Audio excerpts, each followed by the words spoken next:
good? Thank you so much for once again stepping back by. Really do hope that you really enjoy this week's video so that you can keep coming back for more. In today's video, we are doing a baby talk session, and I'm feeling excited. Let's get into the video. The first topic that we're going to be talking about today is how to prep for a wedding, advice, budget, what to expect, etc., mistakes that you made. How to prep for a wedding. It is the most stressful process I can ever think of. It's the most stressful process I've ever been through.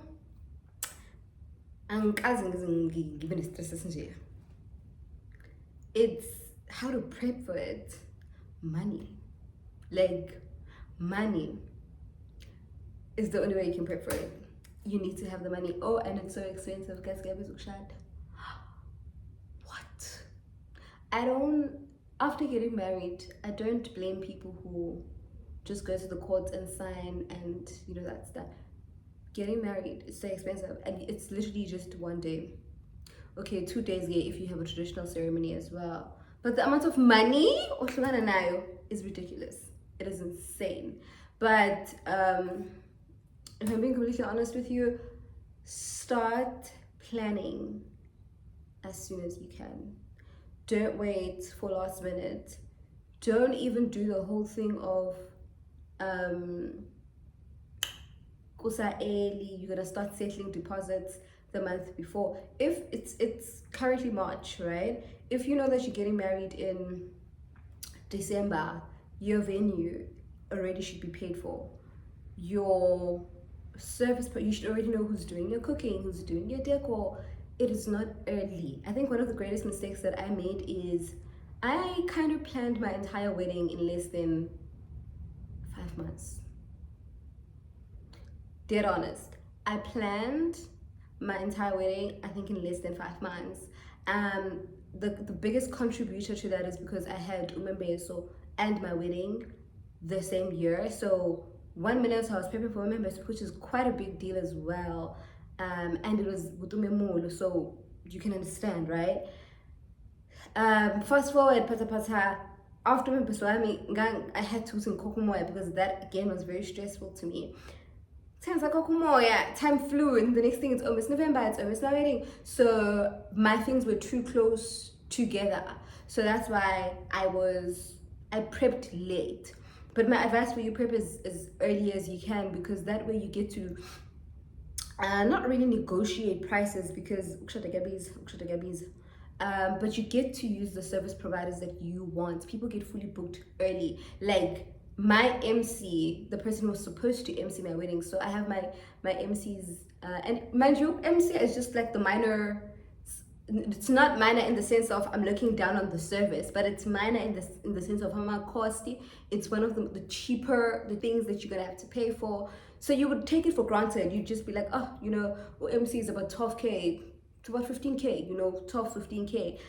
That's the least of my worries. I'll pay that like 3 months before they get booked. I'm making a practical example with my MC because I have him on WhatsApp, so he data zacking as well. He's already booked for 2024. So that's what I'm trying to say. I'm trying to emphasize Wuti. Once you know Wuti 30 December get the preps going. Things that you can pay off as soon as possible. It's gonna take off stress from you, stress that you don't need as you go closer to the wedding. Budget. Definitely have a budget because a budget is going to guide you. I didn't have a budget for my wedding because me and my husband are very, what's the word? We wanted what we wanted, and we wanted exactly that and nothing else, and we were willing to pay however much to get exactly what we wanted, if that makes sense. We are quite stubborn people, but I regretted it at the end. At the end, when I calculated everything and how much it was, I sat back and I was like, if I could do one thing differently, I'd definitely sit down on budget, because I do believe within a budget, you can still get in things. Even if you're willing to go all out for your wedding, still have a budget, because there's so many things that we ended up paying for where I personally feel like we could have paid less for had we done it on time, had we budgeted, had we known exactly what okay, we're allocating 100,000 as Lula, it's going to be 105, it's not going to be 120. Do you feel me? So I do feel like I personally made that mistake, we personally made that mistake, then we ended up spending so much. Yes, we were happy and it's exactly what we wanted, but I don't think it's everyone who has the capacity to just do whatever it takes to get what they want. But it does not mean you will not get married or you can't afford to get married. So I definitely do advise Guti, budget tell her even the smallest things, even your pair of shoes. Guti, I don't want them to be more than 4K, you know? Budget. It's also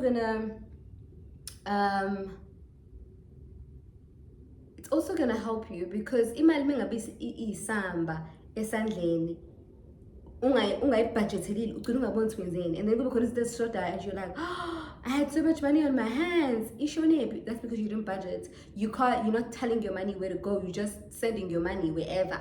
You didn't sit down and plan, I'm gonna need X amount for X amount. So yeah, like I highly recommend budgeting. The biggest note, or the biggest advice, is to start as early as you can and to budget. Start paying things off as soon as you can. Guys, kunabantu abakhokhela imishado yabo bawuqede within over a period of 2 years. So if, for instance, it's 2023 now and you already know you want to get married in 2025, well, your partner and you are sure about each other that in 2025, it is not early. It's gonna give you so much peace of mind to know that your wedding is paid off. All of it is paid off before you actually get married. It is a bit risky though. Like, now that I'm thinking about it, it's a bit risky because you never know when a person is gonna switch up on you. So I wouldn't do that. I wouldn't pay for my wedding 2 years prior, or I wouldn't do that. But I'll definitely do a year. But imagine, say March. I definitely if I'm getting married in December, I'll definitely start paying things off now, So yeah, that's what I mean. So luckily for me, by God's grace, my wedding is paid off. Everything on my wedding is paid off. It was ridiculously expensive. I'm not even going to say the figures here, but if you watched my video, if you follow me on Instagram and you watched my wedding video, you will sort of, it was ridiculously expensive. My wedding was ridiculous.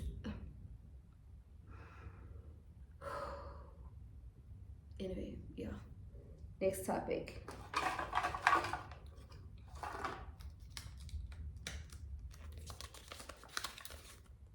Things to be aware of when getting married young, and lessons. Things to be aware of when getting married young. Oh yeah, no. Oh yeah, no, I had to think about that one for a second. You will be questioned. You'll be questioned. One of the questions that I get is how when I so right njengabafana. I so right nje so bazwile nje abafana so right ngabo.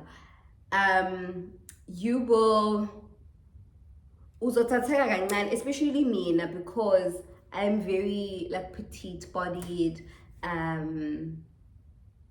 I know the people that make these comments mean well, but sometimes they push it, they do it overboard, They'll say something like, hey, I don't mind abantu bebabaza lokho. I personally, I don't think 25 is too young to get married. That's the first thing. But I understand because I don't look 25, right? So I don't get offended when people get shocked at how young I look until I say how old I am. Until we have a conversation, because I do think umuntu mfunda ngento enikhulumayo ukuthi sikhulile noma sikhulile, right? So before we have a conversation, people, especially older people, they'll get shocked at how young I am. But then they overdo it. They will overdo, and then you start feeling some type of way.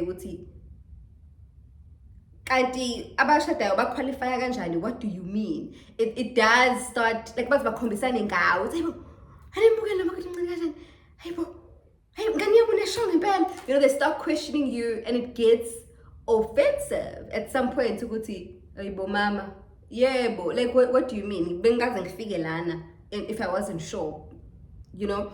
So you will get comments like that are just going to be that personally they just annoy me. Like I know they mean well, like they don't mean it in a bad way, but like yeah, because I look the way that I look. What else is there to be aware of? You will lose friends. You will lose friends definitely, because abanye they're gonna. Okay, so let me get this clear. I don't think ukhona umuntu wesifazane who doesn't want to get married, or at least from my experience and the people that were part of my experience visually. So the people that witnessed my getting married journey, right? So, but I also don't think it's something we say proudly. I don't think our society crowns saying I want to get married. And I personally don't think there's anything wrong. I don't think there's anything wrong to aspire to marriage, because I do believe everyone has a partner. I do believe God created a partner for every single person. And I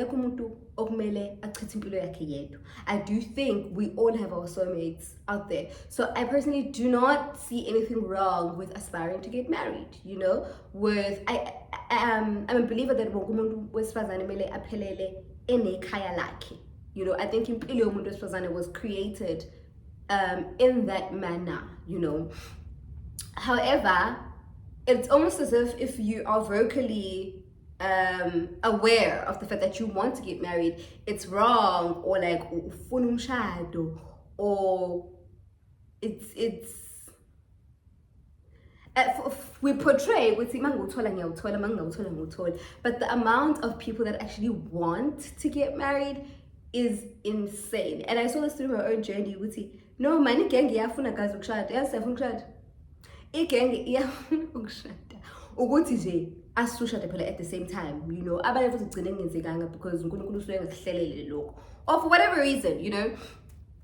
But that's one of the things that I saw, that we don't say exactly what we want, but deep down that's exactly what we want. Like people will ask you ukuthi how wenze ngani kanjani, wenze ngani kanjani, angaze ngijolile cha kanti umjolo uzoba successful, and it led to us settling down and being committed to each other.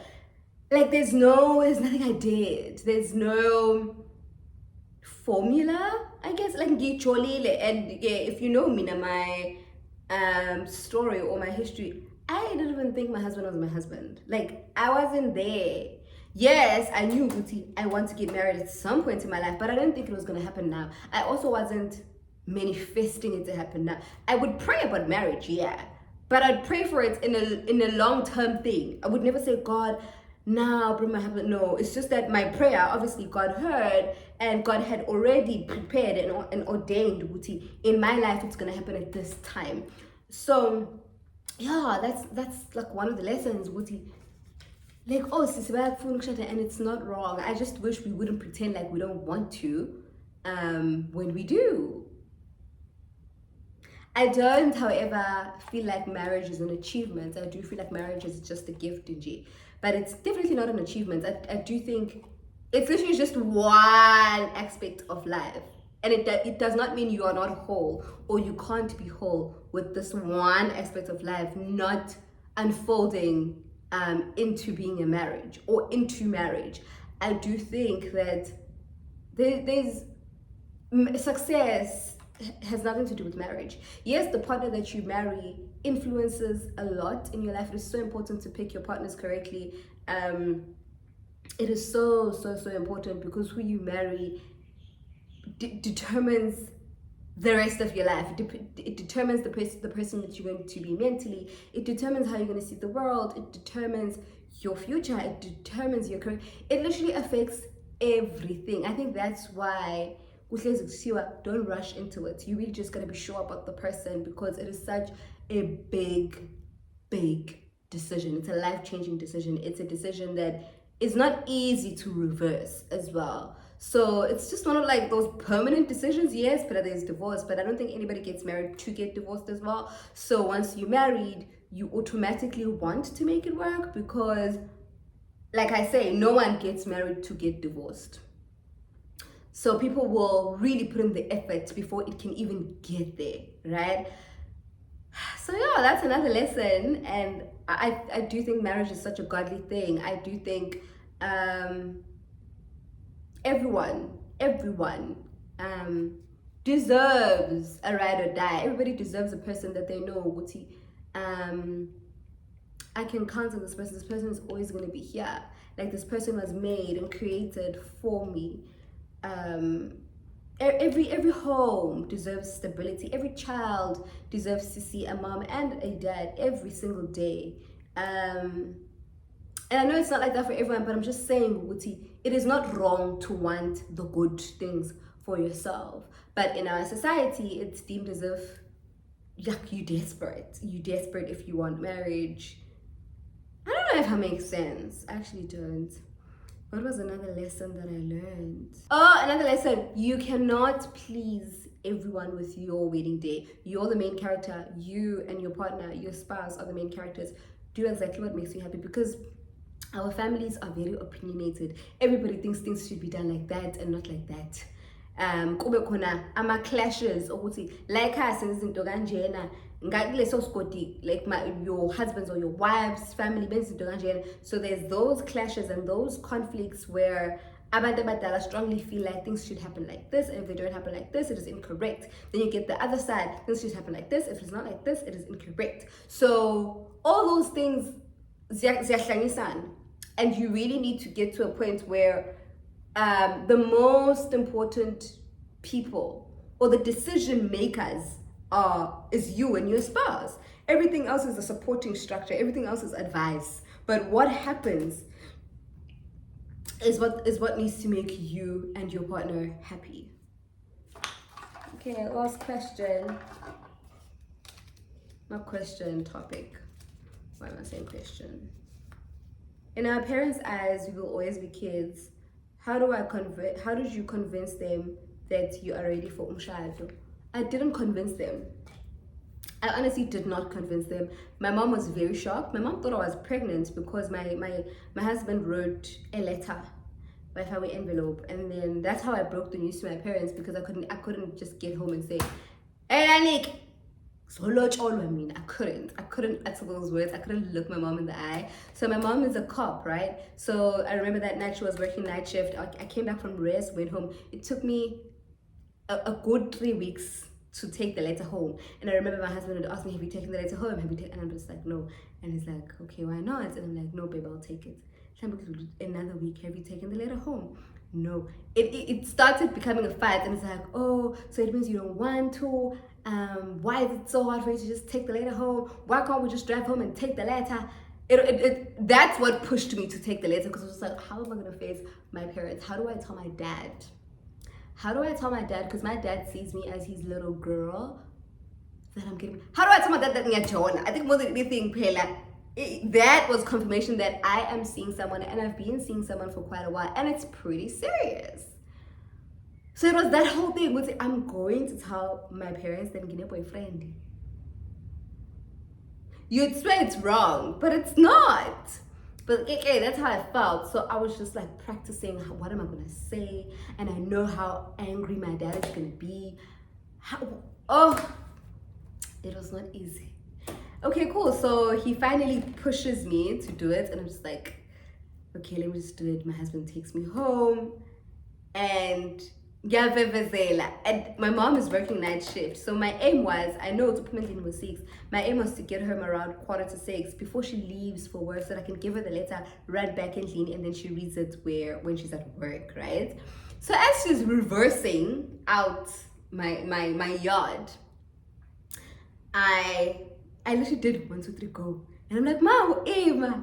Then I run outside, and then I open the passenger door, and then I leave the letter on the chair, and I say, on the car seat, and I say, oh, this is yours. Please read it when you find time. My mom is so calm, calm, cool, and collected. I see how. Exactly how I'm saying it. Very calm. And I'm just like, no, and then I run back. And I know she's already late, so she's not going to read it now. I am happy. When she comes back in the morning, she tells me, I bo. It's a sonogram. I think it's called a sonogram, like that pregnancy picture thing, that pregnancy scan thing. What's a sonogram? And she's like, yeah. And then I started explaining to my mom. So I think my mom quickly accepted it. Also, my mom got married young. My mom got married when she was 20, had me when she was 21. So I think with my mom, it was just like a thing of, oh, I guess as well as her sisters. Like all my aunts are married. All my aunts got married young. So marriage is not new. It's not a taboo. In fact, even my stepsister that was raised by my mother when she was like a very young child got married fairly young. So in our 20s, so it's normal, like you know, because like how we have generational curses. I also believe in generational blessings. So one of my generational blessings is that ekaya nje. Anyway, so with my mom, accepting was easier. She was just concerned with who's the guy, what does he do, how old is he, does he have kids, like, you know, the questions that every parent would ask. And then we chatted about that, and she was like, the only thing I think my mom ever said was just, I never thought you were gonna get married young because you've always been so career driven. What I was expecting from you is to tell me that you're from the UK, I'm leaving. I never in my wildest dreams thought we are Jola, and it's serious. I definitely knew you were seeing people, you were seeing someone, you are cool, but I didn't think umshado right now is anything you'd even consider. So my mom was shocked in that way. Like my mom's side of the family was shocked in that way because all I talk about is my career and when I say kazi, I mean, guys, I was a typical good girl. Like even now, when I'm a goody two shoes at home, like I was the girl where like typically that was me. I think I only had like one incident. Now they were not sure that it involves a guy, but well, it did. Well, I know that it did in grade 9. But that was the only thing where my parents beat me up and almost killed me. So that was the only thing, the only encounter, the only bad thing I ever did that could potentially involve a guy. So when my mom broke the news to her family, it was just like, what? My dad, on the other hand, oh. And I knew again, that's where the drama's gonna come from. My dad was like, what the hell? How do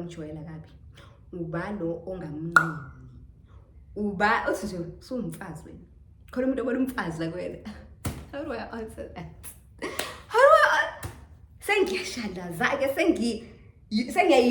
And I'm just like, and my dad was not talking to me. He was just really upset. He actually said no. Like my mom came back and told me that your dad said no. Like no.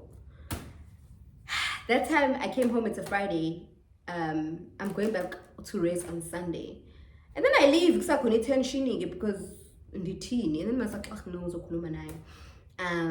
then but my dad is really not having it. Like a week. And I'm like, Ma. She's like, hey, no, your dad thinks you're still young, your dad thinks that you're still in school, whoever this person is must wait. What if he has all these fears, of which valid guys, I understand where he was coming from, right? If anything, because I was doing when did baby come? When did my husband come? My husband came home in 2020.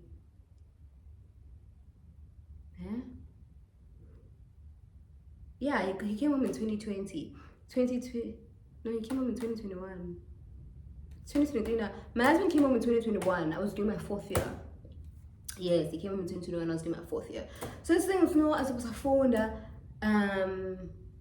Okay, sharp. Okay, fast forward. My guys, go on a meeting. My grand is like, ufuna kwenziwe njani ntuli. ufuna afike nesisu ngoba phela ukhona umuntu abazuhlukana ngoba nakhona uyanqaba ukuthi ashade. So ingane yenze kahle ikuphi okufunayo or ubulindele ukuthi kuzoba njani.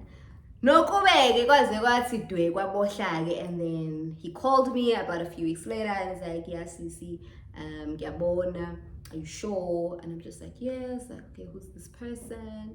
So, and then things proceeded. So I do think my dad took it harder than my mom did because I am my daddy's little girl. I think to a certain degree I still am, probably will forever be. So I didn't have to convince him. I think I just allowed my mom. I trusted my mom. I was like, girl, this is your man. You've been with this man for years and years. If there's anyone who's gonna fight and win this battle for me, is you, your son, and luckily my gran as well. So for me, I have a very strong supportive system of women. So they fought the battle because it was never going to be me. Like, my dad is one person on no lag. It was never going to be me fighting him.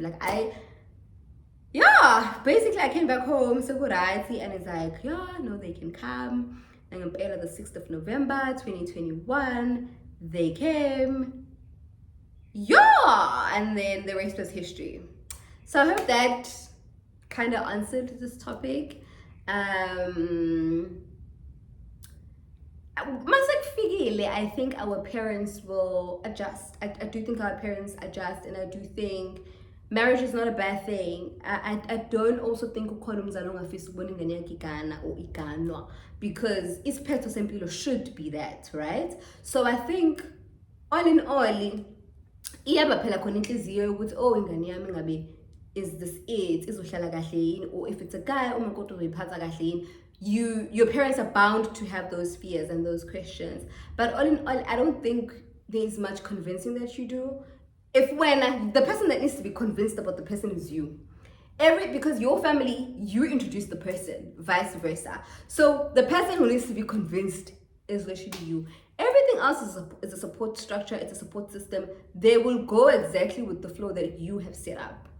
So thank you guys for tuning into another BB Talk session. I love you guys so much, and I'll see you guys in my next video. Bye.